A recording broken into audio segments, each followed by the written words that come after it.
Je vais vous raconter une histoire de fou. J'ai loué en 2018 un local, je vais vous le montrer. C'était un local vide, depuis des années, fermé. Ouais. Moi j'avais des commerces en face de le CNES et je passais tous les matins, fermé. Donc, ce local-là, j'ai pu enfin avoir les informations parce qu'il n'y avait ni à louer, ni à vendre, ni. Il n'y avait rien de marqué sur le local. Rien, absolument rien, ni téléphone, ni rien. Mais ce genre de local, généralement, comment on fait pour savoir à qui ils appartiennent? Alors là, ça a été un parcours du combattant. Par les voisins, on a su que c'était à Élogicien. Et c'est qui est logicien? Élogicien, c'est un bailleur social qui gère le patrimoine immobilier de la ville de Paris. D'accord. C'était le local que vous voulez louer, sans rien de marqué dessus. Rien, absolument rien. Ni téléphone, ni location, ni vente. Il n'y avait absolument rien de marqué. Fermé. Ah, rien. Il était alloué. Je vais vous montrer, vous faire visiter l'intérieur. D'accord.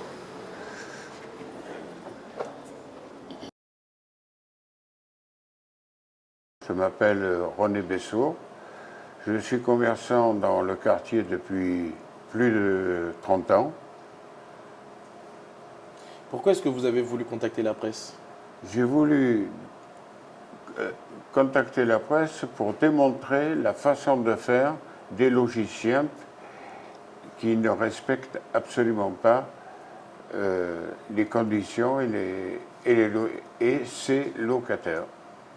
Pour revenir sur le local, comment est-ce que vous avez fait pour trouver le propriétaire? Oh, quelle histoire! C'est la croix et la bannière. J'ai mis beaucoup de temps car le propriétaire, on ne sait pas qui est. Mais Élogicien se fait passer pour des propriétaires alors qu'ils ne le sont pas. Ils sont quoi alors? Ils sont seulement gestionnaires des locaux commerciaux de la ville de Paris. Ok, c'est vraiment important la différence entre gestionnaire et C'est propriétaire. capital et vous verrez par la suite que c'est vraiment capital d'être propriétaire ou de ne pas l'être. Une fois que vous connaissiez le gestionnaire, comment est-ce que vous avez fait pour les contacter? J'ai essayé plusieurs fois par téléphone pendant plusieurs jours et comme je n'arrivais pas à les contacter, le téléphone ne répondait jamais. J'ai envoyé mon fils dans les bureaux des logiciens à la Bastille et il a enfin découvert la responsable de ce local, qui est Madame Naïma Zermini. Finalement, il a fallu les forcer à louer. Exactement, vous avez trouvé le mot. Mais comment ça se fait en fait? Un bailleur social, c'est censé vouloir louer, Mais moi j'ai l'impression que ce bailleur social n'a pas besoin d'argent. Ils sont riches. Du coup en fait ils n'ont même pas le besoin, la nécessité de louer leurs locaux. Non, ça les ennuie plus qu'autre chose de louer les locaux. Bien, comme je vous disais, j'ai rencontré Madame Zermini, qui m'a demandé qu'est-ce qu'on voulait faire. Je lui ai raconté qu'on voulait faire de l'import-export de produits dentaires. Et elle m'a dit que ça ne posait pas de problème. Et elle m'a invité à visiter donc le local. Et comment s'est passée la visite?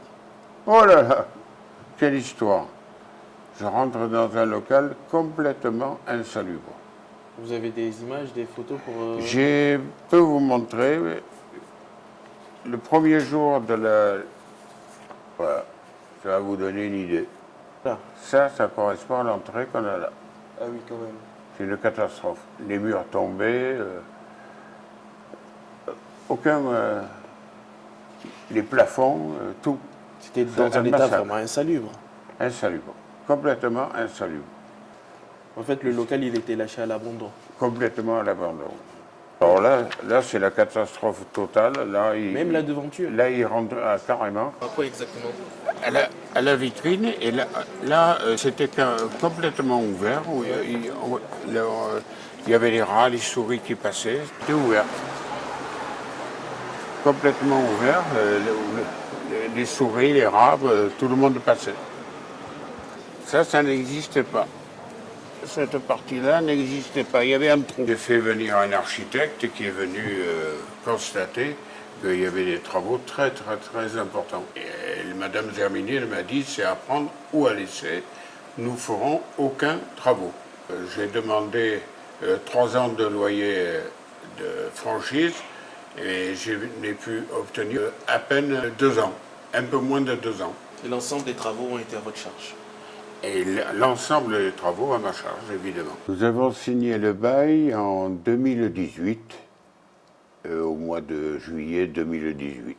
Ça va, ça veut dire que c'était assez rapide quand même. Ben non, parce que le problème, c'est que en un mois, on a vendu seulement un seul produit dentaire. Ah oui, c'était un peu Ah oui, catastrophique. catastrophe. Oui. Incroyable. Et qu'est-ce que vous avez fait à ce moment-là? Donc j'ai demandé à Madame Naïma Zermini de pouvoir changer d'activité. Elle m'a demandé quel type d'activité. Là, j'ai expliqué qu'on était entouré de bars, restaurants, et que ça serait bien de pouvoir faire une restauration rapide. Elle me dit qu'apparemment, il n'y avait aucun problème et qu'elle pouvait faire cette activité, puisque à l'époque, il y avait déjà un restaurant, un bar, et elle me montre le règlement de copropriété qui est stipulé tout commerce. Du coup, en Donc, il n'y a pas de difficulté, aucune difficulté. Dans le règlement de copropriété, ce local est tout commerce. 2, il y a déjà eu un restaurant, bar à l'époque. tout va bien alors. Vous Donc faites des tout va travaux. bien. Ça me rassure pour faire tous les travaux. Travaux qu'avez-vous fait? J'ai téléphoné à Madame Zermini pour la convoquer pour qu'elle vienne constater tous les travaux qu'il me demandait. Elle a pu constater tous les travaux qui ont été réalisés, l'électricité, enfin tous les travaux, sauf la verrière qui ne pouvait pas être exécutée comme il l'exigeait. D'accord. Donc mon architecte présent lui a présenté une possibilité de mettre un placo flamme qui isole pendant 30 minutes au cas où il y aurait un incendie. Et ça lui convenait, donc on l'a fait exécuter. Je suppose alors qu'à ce moment-là, vous lui parlez de votre dossier de changement d'activité. Qu'est-ce qu'elle vous dit? Elle me dit que c'est une certaine Madame Fardella qui serait nouvellement responsable de mon dossier. Comment vous réagissez face à cette nouvelle? Ah ben je deviens dingue complètement. Parce qu'un jour, c'est une personne A, le lendemain, c'est une personne B, et il y aura sûrement une troisième personne. J'imagine que vous contactez du coup Madame Fardella.